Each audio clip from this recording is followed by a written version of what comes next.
Pre-order the Clownfish TV comic book right now on Indiegogo. Go to clownfishtvcomic.com. That's clownfishtvcomic.com. This is a fun collection of all new comic strips based on dumb stuff we've said on the show. Again, that's clownfishtvcomic.com. You're gonna have to hurry. We're only taking pre-orders for a limited time. Now we're gonna get back into the show.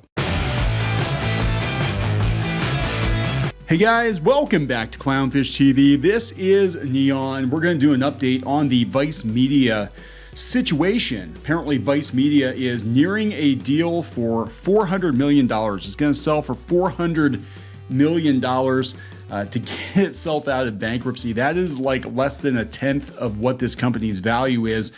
And then we're going to talk about tech workers not making as much money as they used to. These poor hipsters. These poor hipsters. They're only going to be able to buy a handful of lattes a week, apparently. So let's talk about this, the poor hipsters. Before we get into it any further, please subscribe for more pop culture news, views, and rants, guys. Geeky's not here to give you a woohoo, but when she comes back, I promise she will give you a woohoo. So go ahead and subscribe. Hit the bell for notifications. A lot of people saying they're not getting notified when we update content. Make sure that you hit the bell for notifications. First, we're going to talk about Vice, and then we're going to talk about underemployed hipsters, right? So this is coming from the Wall Street Journal. Vice Media nears deal for $400 million sale out of bankruptcy. Of course, we did a video last week that they were going bankrupt. They shut down their video game news site, Waypoint. The media business is in talks to sell itself to top lenders, Fortress Investment and Soros Fund Management. Through a reorganization that would wipe out other investors. Vice Media is nearing a deal for senior lenders, including Fortress Investment Group and Soros Fund Management, to acquire the troubled media company out of bankruptcy at a valuation of around $400 million, according to people familiar with the matter. So $400 million is the amount of money that Disney lost on this garbage tier website. And it is a fraction of what they were supposedly valued at. They were supposedly valued at like $4 or $5 billion at one point.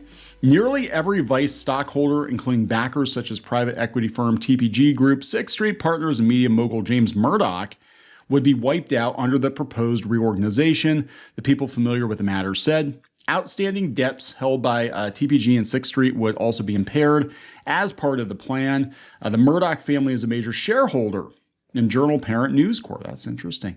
The planned sale of the company to its lenders would value Vice at around $400 million, including debt. The people said a steep drop from its peak valuation of $5.7 billion in 2017. None of these websites are worth anywhere near that. None of them ever were. BuzzFeed, Vice, Vox, none of them are worth that.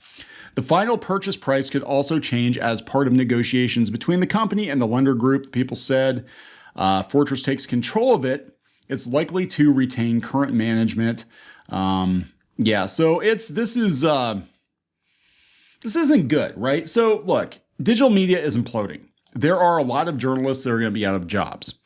We've talked about this at length. We've talked about how none of this is sustainable, that these websites were paying people a ridiculous amount of money to work on sites that frankly didn't generate enough revenue to have a full staff getting paid six figures without venture capital. And that's basically what happened, or gaming advertising, or and this was always about padding the numbers to sell these websites off to some schmuck, basically some idiot who is willing to pay for it, like Soros, I guess, is willing to pay for it.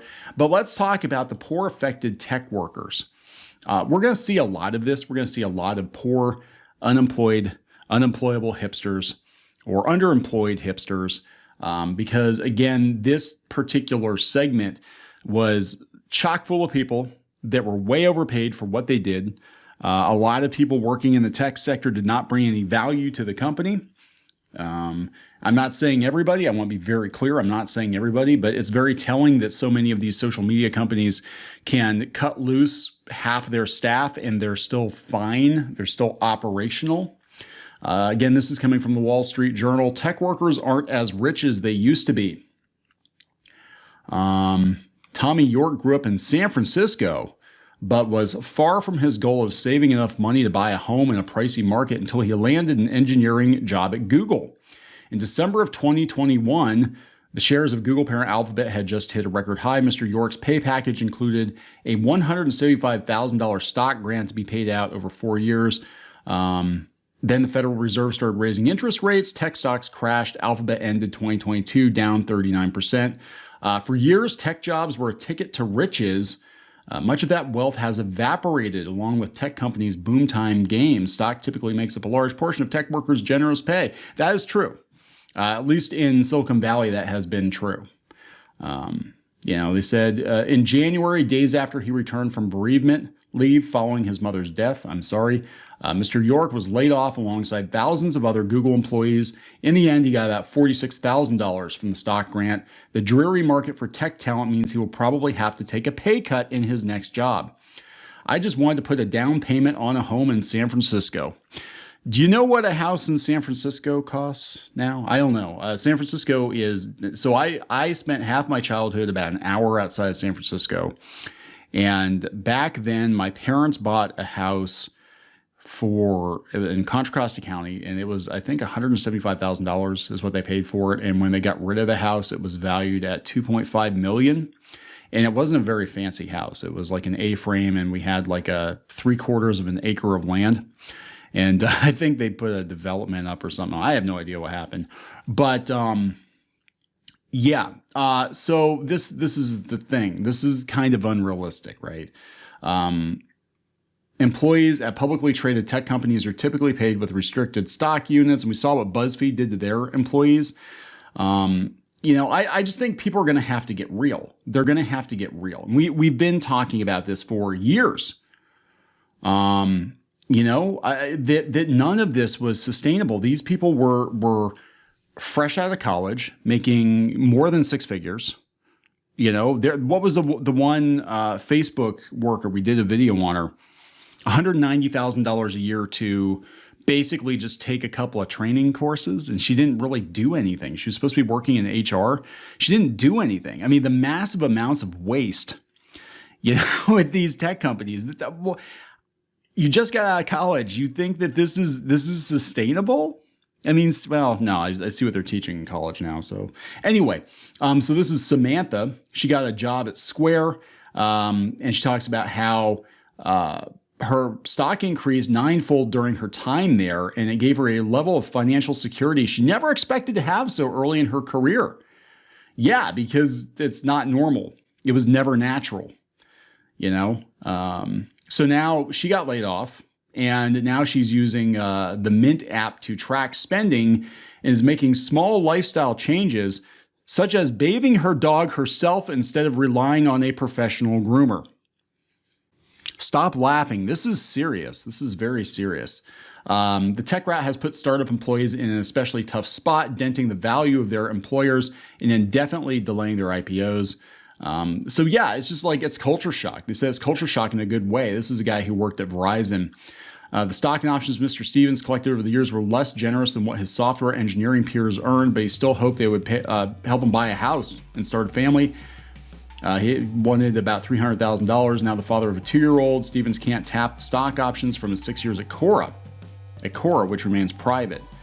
So yeah, they all got paid in stock, but they were getting paid ridiculous salaries too. And it's the gravy train's over, guys. Same with these journos. Like, you really think that it was sustainable to get paid $150,000 a year to write hit pieces, at BuzzFeed or whatever? I've seen the salaries. They're ridiculous. What IGN writers were getting paid was ridiculous. It's over. It's over. Tech is over. Hipsters most affected. Sorry, you're going to have to wash your own dogs. You're going to have to wash your own dishes. You'll probably have to give yourself a massage. I'm going to wrap this up. Please subscribe for more pop culture news, views, and rants. We'll talk later. Help support the channel. Go to thereef.support and get early access to podcasts, videos, and other content. That's thereef.support.